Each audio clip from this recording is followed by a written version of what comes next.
Ladies and gents, welcome back. Matty, your favorite Canadian, back again talking more backpacking gear and backpacking tips. If you guys are watching this on Sunday, happy Sunday. If you guys are not watching this on video release day, I highly suggest clicking on the subscribe button and clicking on the little bell beside there. That way you will get notified every time I drop a video. But with that out of the way, today we are talking some very simple backpacking gear changes. And a lot of these changes are going to help you guys cut out some weight, cut out some bulk, cut out some redundancy.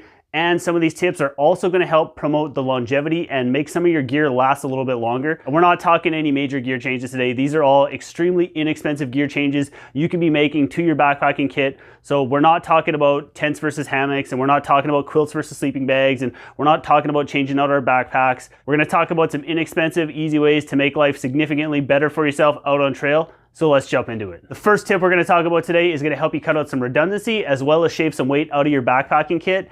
And this is going to go for experienced backpackers as well as new backpackers. It's got to do with what's inside this little stuff sack right here. Now this here is a traditional pack rain cover. You pull this guy out, it's essentially just a sheet of sil nylon, and it's got a little channel running through it with some shock cords, so it's a little bit stretchy. So it goes over the back side of your pack, your shoulder straps and everything are still accessible. And the theory behind a pack cover is when it rains, the stuff inside your pack is going to stay dry. Even when using a pack cover, your pack is going to get wet. I mean, if you're hiking in a very, very light rain, yes, a pack cover can be quite effective to stop a little bit of water from getting on the outside of your pack. But if you were hiking in a heavy rain, I can guarantee you guys that no matter how well these things fit and no matter what brand you guys get, the stuff inside your pack is eventually going to get wet. You know, you're gonna get water getting in through here and it's gonna seep in, or the cover's gonna slide back a little bit, you're gonna get water coming down through here, or you're gonna get water that drips down the back of your neck and it runs down your back. Your pack is eventually going to wet out. So with the pack cover gone, my backpack here is an Osprey Exos 58. This is by no means a waterproof pack. I guarantee you guys, even in a light rain, the inside of my pack is going to get wet. But I have never dealt with having wet gear on a backpacking trip, and the way that I keep my gear dry, this is a contractor grade garbage bag. You can pick these guys up at your Home Depot or any sort of home improvement type store. It's essentially just a little bit thicker trash bag than your traditional garbage bag you would use at home in your kitchen. I take my trash compactor bag and anything that I need to keep dry in my pack, very important stuff like my sleeping quilts, my puffy jacket, my extra clothes, that all goes inside the trash compactor bag.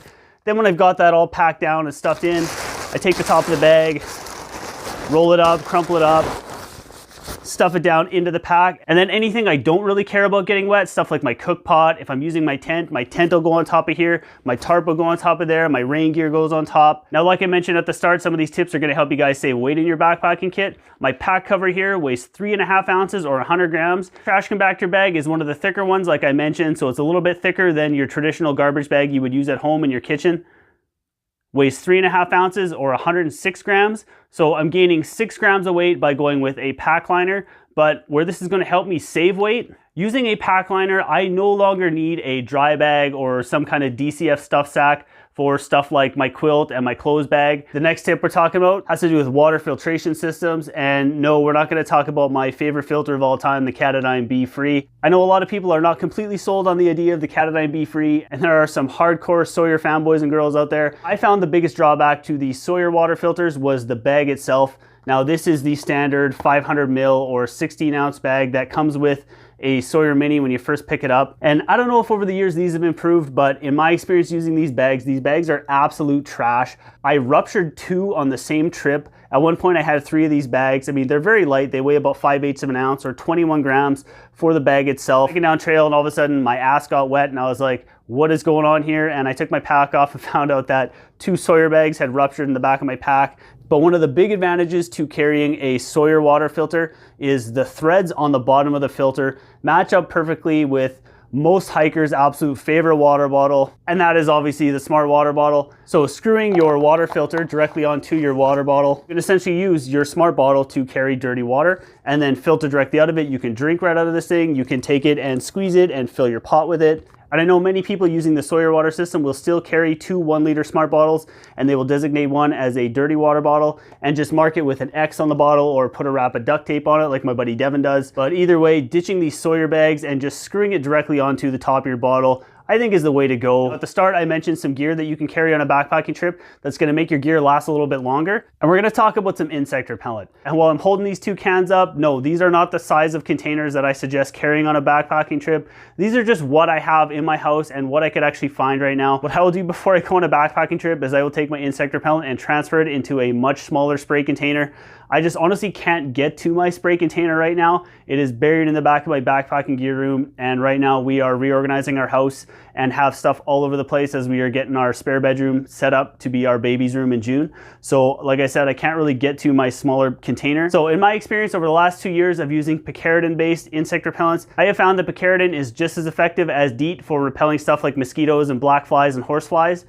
Now, that may vary from where you live because up here in Canada, our regulations state that you can't have insect repellent with a higher DEET concentration than 30%. I know down in the United States, you guys can have some ridiculously high DEET concentrations, so that may vary, but up here in Canada, we are limited to using a 30% DEET concentration like you can find in the deep woods off here. But where these really start to vary is how they affect your backpacking gear, and specifically the damage caused to gear by DEET-based products.